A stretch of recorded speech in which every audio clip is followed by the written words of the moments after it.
না এবং কোনো দাহ্য পদার্থ হ্যাঙ্গারের ভেতর নিয়ে যাবেন না।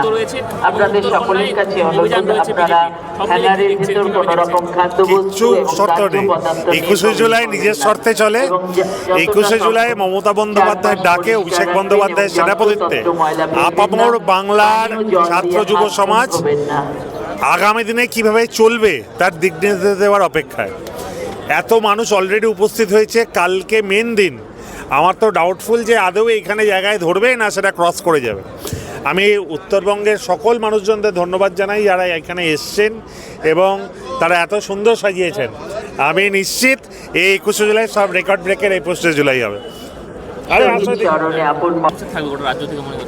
আমার মনে হচ্ছে 1.5 লক্ষ মতন তো অলরেডি হচ্ছেই, সংখ্যাটা বাড়তেও পারে। কালকের দিনটাই হাতে রয়েছে, প্রস্তুতি কতটা কি দেখলেন? কর্মীদের সঙ্গে কথা বলছেন। দেখুন, এখানে সুজিতদা দায়িত্বে থাকেন, বড় বড় দায়িত্ব নিয়ে করেন, আর অভিষেক বন্দ্যোপাধ্যায় নিজে তত্ত্বাবধান করেন। মমতা বন্দ্যোপাধ্যায় সুযোগ্য সৈনিক, অভিষেক বন্দ্যোপাধ্যায় এবং এই বিধাননগরের আপামর মানুষ যেভাবে সাজিয়ে তোলেন, সুজিতদা আছে, দেবরাজদা আছে, সবাই মিলে গুছিয়ে করে। এবারও দেখছেন একটা উৎসাহ মেজাজ, যেন মনে হচ্ছে পুজো এসে গেছে।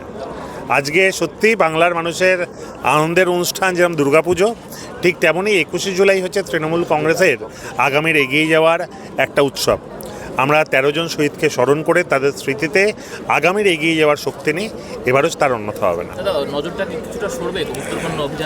কোনো ব্যাপার নেই, কোনো ফ্যাক্টর না।